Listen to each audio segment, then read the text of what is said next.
بسم اللہ الرحمن الرحیم۔ السلام علیکم ورحمۃ اللہ۔ عزیز طلباء طالبات، تقابل ادیان و مذاہب کا سبق نمبر 43 آج ہم پڑھ رہے ہیں۔ اس سبق کا عنوان ہے زرتشت کی سوانح۔ آج اس سبق میں ہم زرتشت کے بارے میں جانیں گے کہ زرتشت کہاں پیدا ہوا، کیسے تعلیم حاصل کی، وفات کب ہوئی، اس کی زندگی سے متعلق پڑھیں گے۔ سب سے پہلے اس کے خاندان کے بارے میں پڑھتے ہیں۔ زرتشت مغربی ایران کے رہنے والے تھے۔ ان کی جائے پیدائش شہر رے ہے۔ ان کے والد کا پورا نام پورا شاسپ تھا اور والدہ کا نام وقت باورا سال بتایا جاتا ہے۔ آپ خاندان سمپتا میں سے تھے جو قدیم فارس کے شاہی خاندان سے ملتا ہے۔ یہ ایک جنگجو گھرانہ ہے۔ قوم کے مجوسی تھے، فارسی میں اس کو مغ کہتے ہیں، انگریزی میں مگوس کہا جاتا ہے۔ اسی کو میجین کہتے ہیں جس کے معنی جادوگر کے ہیں۔ قدیم ایران میں ان پروہتوں اور پجاریوں کی ایک جماعت تھی جن کا تسلط عوام پر تھا۔ اس سے معلوم ہوا کہ زرتشت کا خاندانی تعلق جادوگروں اور پروہتوں کی جماعت کے ساتھ تھا۔ اس پوری عبارت میں اس کے خاندان سے بحث کی گئی، جس میں سب سے پہلے یہ بتایا گیا کہ ایران کے شہر رے میں، مغربی ایران کے شہر رے میں زرتشت پیدا ہوا، اور زرتشت کے والد کا نام پورا شاسپ اور والدہ کا نام وقتواؤ اور سال تھا۔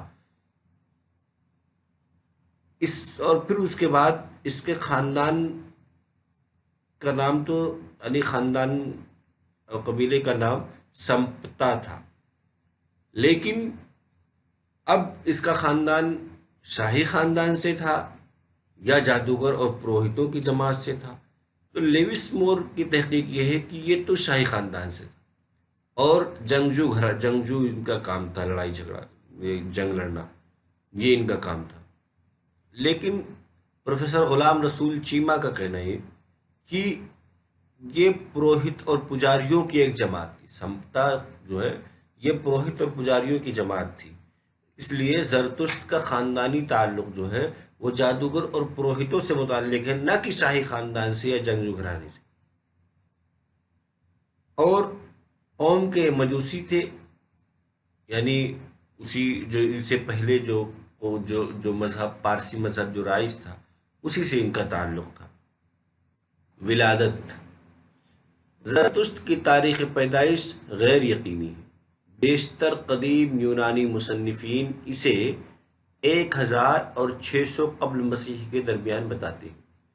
دیگر اسے سکندر سے تقریباً 300 سال پہلے کا سمجھتے ہیں، اگرچہ اس بارے میں کوئی واضح ریکارڈ موجود نہیں ہے۔ البتہ 7ویں صدی قبل مسیح کے بعد کی تاریخ مذہب کے تاریخی ارتقاء کی روشنی میں زیادہ مستند نظر آتی ہے۔ اس پوری عبارت میں ان کی کوئی متعین تاریخ تو نہیں بتائی گئی، البتہ ایک اندازہ لگایا گیا کہ 1000 قبل مسیح اور 600 قبل مسیح ان کے بیچ میں کسی وقت ان کی پیدائش ہوئی، اس 4 صدیوں میں سے کسی ایک صدی میں۔ اور دوسری بات یہ کہی جاتی ہے، دوسری روایت یہ ہوتی ہے، یہ ہے کہ سکندر یونانی جو تھا اس سے 300 سال پہلے، اس کا دور 3 صدی قبل مسیح ہے یا 4 صدی قبل مسیح کا آخر تھا، یعنی تیسری صدی قبل مسیح میں اس کے عروج کا دور تھا۔ تو 3 صدی قبل مسیح اگر مانے کہ سکندر یونانی کا دور تھا، تو 3 صدی قبل، پھر وہ 600 صدی۔ خلاصہ یہ ہے کہ 600 اور 700 ان کے بیچ میں سے کسی ایک صدی میں اس کی پیدائش ہوئی تھی۔ اس کے بارے میں کوئی متعین تاریخ نہیں ہے، بس اس کی صدی متعین کی جا سکتی ہے کہ یہ 6 یا 7ویں صدی میں سے تھا۔ بیشتر مصنفین نے اس کی تاریخ پیدائش 610 قبل مسیح لکھی، یعنی 7ویں صدی کے ایک دم آخری دہائی میں۔ عہد شباب، 15 برس کی عمر میں اس نے مقدس ڈوری کشتی پہنی، جو اپنے مذہب کا رکن ہونے کے طور پر اس کی بلوغت میں داخلے کی علامت تھی۔ زرتشت نے جوانی میں قدم رکھتے ہی اپنے آپ کو خدمت خلق کے لیے وقف کر دیا۔ اس کے والدین کی خواہش تھی کہ ان کا لڑکا آبائی پیشہ اختیار کرے، لیکن زرتشت کا دل اس طرف مائل ہی نہ تھا۔ ان کے سامنے ایک بلند نصب العین تھا۔ وہ جان و دل سے حقیقت کی طرف راغب ہوا اور 20 سال کی عمر میں گھر بار کو خیر بات کہہ کر سیالان پہاڑ میں گوشہ نشیں ہو گیا۔ انہیں افسانوں کے مطابق اسے 30 سال کی عمر میں معراج آسمانی نصیب ہوا اور اس نے براہ راست اہورا مزدا سے وہ الفاظ حاصل کیے جو اس کی تعلیمات اور گاتھا کی بنیاد ہے۔ گاتھا وہ مقدس بنیاد ہے جو زرتشت نے لکھی تھی۔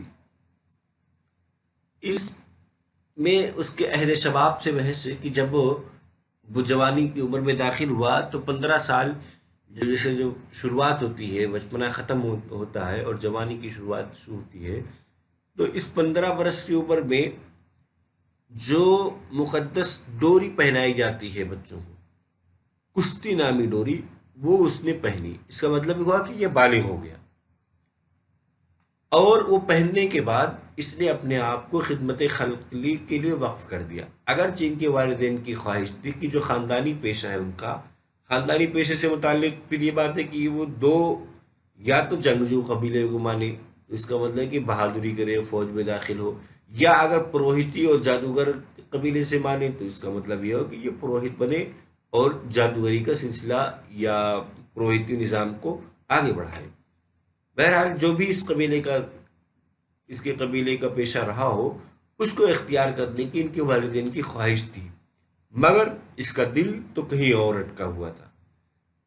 یہ 20 سال کی عمر میں گھر کو چھوڑ دیا اور سیالان نامی پہاڑ میں گوشہ نشیں ہو گیا۔ وہیں پہ اس کو کشف ہوا اور معراج آسمانی نصیب ہوا۔ جیسے کہ عام طور سے تمام بانیان مذہب کے بارے میں اس طرح کے واقعات پیش آتے ہیں ان کی زندگی میں، جس سے ان کے دل کی دنیا بدل جاتی ہے۔ چنانچہ اس کے ساتھ بھی یہی ہوا، اور اس کو جو کشف ہوا اس کی بنیاد پہ اس نے اپنی پھر تعلیمات پیش کرنی شروع کی۔ 20 سال کی عمر میں اس کو کشف ہو گیا تھا، یا یوں کہہ لیں کہ اس کے پاس وحی آنے لگی تھی، یا بدھزم کی اصطلاح میں کہہ لیں کہ اس کو نروان حاصل ہو گیا تھا، اس کو معرفت حاصل ہو گئی تھی۔ یہ چیز جو عام طور سے دیگر مذاہب کے بانیان کا مطالعہ یہ ثابت کرتا ہے کہ 30 سے 40 سال کی عمر کے بیچ میں یہ چیزیں حاصل ہوتی ہیں، لیکن زرتشت کو یہ 20 سال کی عمر میں ہی حاصل ہو گئی۔ زرتشت نے توحید کی اشاعت اور شرک کی مخالفت میں انتھک کوشش کی۔ 10 سال کی لگاتار کوشش کرنے کے بعد صرف اس کا چچیرا بھائی اس کا ہم خیال بن سکا۔ وجہ یہ تھی کہ ان کی تعلیمات کا تعلق غیر مرئی قوت سے تھا، جبکہ لوگ ایسے معبود پسند کرتے تھے جنہیں وہ آنکھوں سے دیکھ سکے اور ہاتھوں سے چھو سکے۔ عوام سے مایوس ہونے کے بعد وہ توحید کا پیغام لے کر بلخ کے بادشاہ گستاشپ سے ملنے گئے، جہاں درباری علماء سے 3 دن تک مناظرہ کر کے مروجہ عقائد کا بطلان ثابت کیا۔ بادشاہ نے زرتشت کی تعلیمات کو قبول کر لیا، جس کی وجہ سے یہ مذہب تیزی سے پھیلنے لگا۔ چنانچہ اس نے اپنے مذہب کی اشاعت کے لیے دور دراز مبلغ بھیجے اور شاہ ایران کی مدد سے اپنے مذہب کو توران میں پھیلانا چاہا۔ اس کے نتیجے میں دونوں ملکوں میں تعلقات خراب ہوئے اور دونوں ملکوں میں جنگ چھڑ گئی۔ یعنی جب اس کو کشف ہو گیا، معرفت حاصل ہو گئی 20 سال کی عمر میں ہی، تو اس نے اپنی جو کچھ اسے کشف ہوا تھا اس کی تبلیغ شروع کر دی، اور اس نے توحید کا پیغام یہ عام کرنا چاہتا تھا۔ اس کی تعلیم میں سب سے بنیادی بات توحید تھی، یہ شرک کا مخالف تھا۔ لیکن چونکہ وہاں کے لوگ شرک میں پہلے سے رچے بسے ہوئے تھے، جیسا کہ اس سے پہلے سبق میں ہم نے پڑھا کہ ہر قسم کی پرستش ان کے یہاں، آبا پرستی، مظاہر پرستی، دیوتا پرستی، ہر قسم کی پرستی، ہر ایک کے لیے الگ الگ انہوں نے مورتیاں بنا رکھی تھی۔ تو اس لیے وہ کسی ایسے خدا کا تصور نہیں کر سکتے تھے جو غیر مرئی ہو. وہ ایسے لوگ ایسے کو پسند کرتے تھے جن کی مورتی ہوں، جن کی شکلیں ہوں. وہ دیکھ کر کے عبادت کرتے تھے، نہ کہ کسی اندیکھی بات پر ایمان لاتے. اس لیے اس کی 10 سال محنت کرنے کے باوجود بھی اس کے دور میں کوئی خاطر خواہ کامیابی نہیں ملی، بلکہ یہ بیان کرتے ہیں کہ ان 10 سالوں میں صرف اس کا چچیرا بھائی ہی اس کا ہم خیال بن سکا، اس پر ایمان لا سکا. ان 10 سال کے بعد پھر یہ بلخ چلا گیا. تو جو بلخ کا بادشاہ تھا گستاشپ، بادشاہ کا نام گستاشپ، اس بادشاہ نے زرتشت کی تعلیمات کو قبول کیا. یعنی سب سے پہلے بادشاہ اس پر ایمان لائے. بادشاہ کے ایمان لانے کی وجہ سے پھر دیگر لوگ بھی ایمان لائے. اور جو بادشاہ کا مذہب ہوتا ہے وہی عوام کا بھی مذہب ہوتا ہے، اس لیے اس کے مذہب کی اشاعت تیزی سے پھیلنے لگی. اور جب اس کی اشاعت تیزی سے ہونے لگی تو اس نے یہ سوچا ہے کہ بادشاہ کی مدد سے ہم دوسرے ملکوں میں بھی اپنے مذہب کی تبلیغ کریں. چنانچہ توران نامی ملک میں اس نے اپنے مذہب کو پھیلانے کا شروع کیا. نتیجہ اس کا یہ نکلا کہ دوسرے ملک کے لوگ اس کے ملک کے مخالف ہو گئے، اور نوبت یہاں تک آئی کہ توران نامی ملک نے پھر بلخ سے جنگ لڑی، اور اس جنگ میں اس کی بھی شہادت ہوئی، اور یہ بھی اس جنگ میں شریک ہوا. وفات.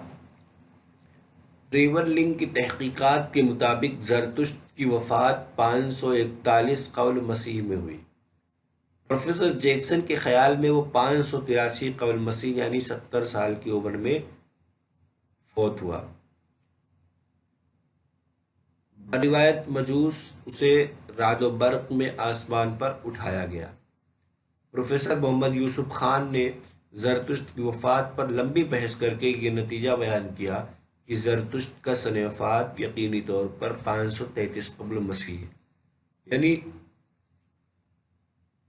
زرتشت کی وفات جیسے اس کی تاریخ پیدائش میں کوئی تعین نہیں ہے، اسی طرح سے اس کی وفات میں بھی کوئی نہیں. کل 3 رائے ہیں، بلکہ 4 رائے. پہلی رائے یہ ہے کہ 541 میں اس کی وفات ہوئی، دوسری رائے یہ 583 میں ہوئی، تیسری رائے یہ کہ 533 میں ہوئی، اور چوتھی رائے یہ ہے کہ وفات ہی نہیں بلکہ حضرت عیسیٰ علیہ السلام کی طرح اس کو بھی آسمان پر اٹھا لیا گیا.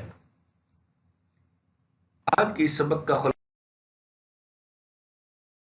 اس سبق میں ہم نے سب سے پہلے زرتشت کے خاندان کے بارے میں پڑھا کہ اس کا خاندان کون تھا. پھر اس کے بعد اس کی ولادت سے متعلق پڑھا کہ وہ کب پیدا ہوا اور کہاں پیدا ہوا. پھر اس کی جوانی سے متعلق پڑھا کہ اس کی جوانی کیسے گزری. پھر تبلیغ سے متعلق پڑھا کہ اس نے اپنے مذہب کی تبلیغ کیسے شروع کی. پھر وفات کے بارے میں پڑھا کہ اس کی